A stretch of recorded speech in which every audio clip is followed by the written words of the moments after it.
Viittihän mä sut. Mä oon yrittänyt soittaa sulla. Joo, ei kun mä panin kännykän kiinni. Että saa rauhassa ottaa oluen ilman, että mikään rupee piipittää. No jos mä nyt kuitenkin vähän piipittäisin. Onko sulla joku hätänä?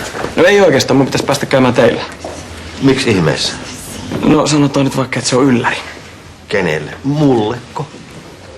Siinä ei todellakaan menisi kauan. Minä juon nyt paljon. Seppo, heitä on tärkeetä. Niin on tämäkin. No kun mä oon ostanut yhden jutun ja mun pitäisi saada se paikoilleen ennen kuin Elina tulee töistä. No eikö tämä juttu mahtuisi postilaatikosta?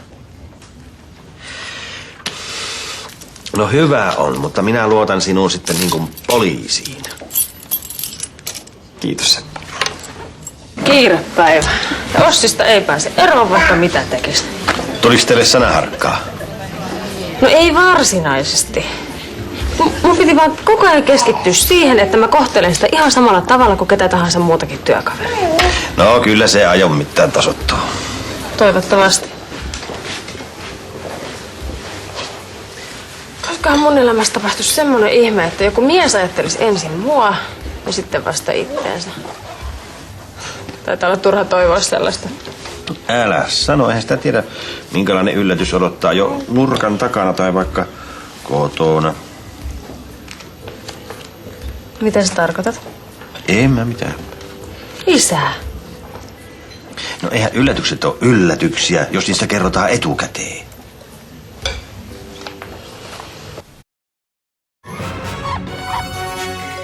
Valio Outermanni tekee arjesta leikkiä.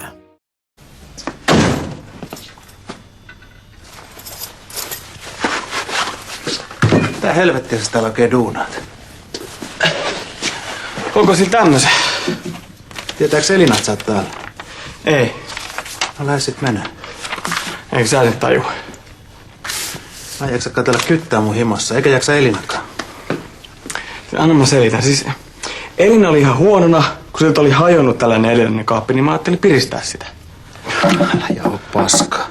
Sano suoraan, mitä sulla on mielessä. Ei mulla ole mitään mielessä. Halusin vaan yllättää Elina. Sä nyt et yllätä ketään, ainakaan positiivisesti. No mulla on Sepon lupa ja avaimet. Joo. No mä en lähde yhtään mihinkään, ennen kuin mä oon esitellyt Elinalle tää kaapi. Mä esittelen sulle nyt ulko-oven. Niinhän sä luulet. Toisit nyt.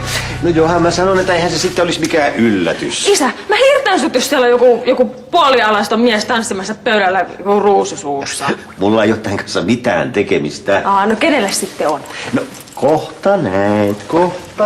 Isä!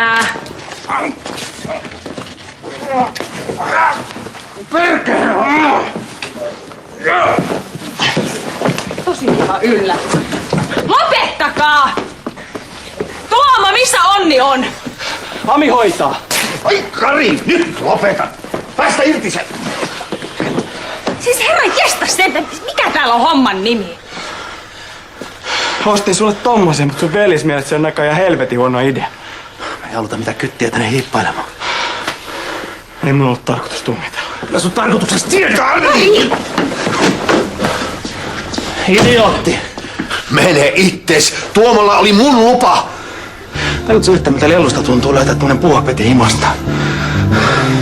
Mä pidän sitä huolta, että se toi ääliö ei kiusaa sua enää enempää.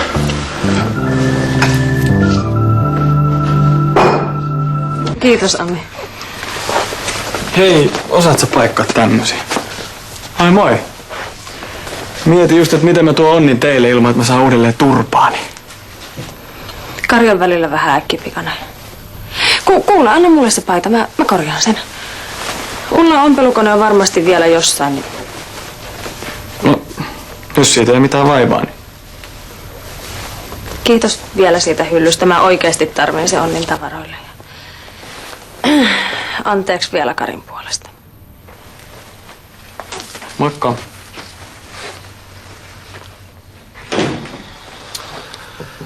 Elina, että en oikein tajuta, että kelle sä oikein se hylly ostit. No miten niin? No kyllä mä nyt oon huomannut, että sä ajattelet Elinaa muunakin kuin sun lapsensa äitinä.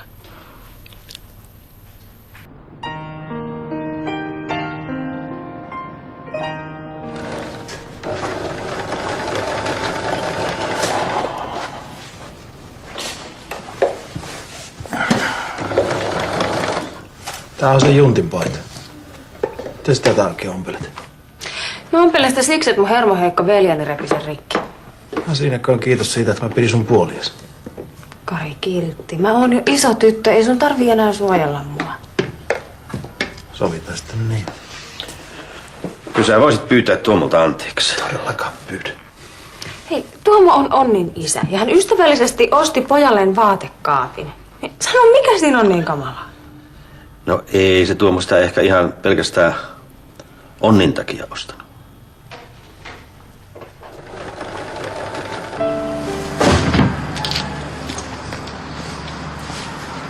No, joko sä hommasit mulle lähestymiskiellon ja painpitelysyytteen? Ajattelin säästää Elinan siltä ruljanssilta. Voi miten jaloa.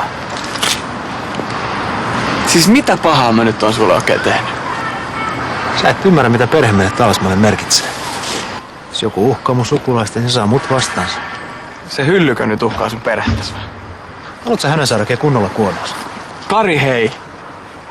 Mä en halua sulle tai sun perheellesi yhtään mitään pahaa. Jos Elina käskee mun pysyä poissa sen elämästä, niin mä todellakin myös teen niin. Jos sä vielä kerran hiiviskeleekin, mä lupaan mun kotona. Sä saat turpaas niin, että tukka lähtee. Sovitaan niin. Mä pidän sua silmällä.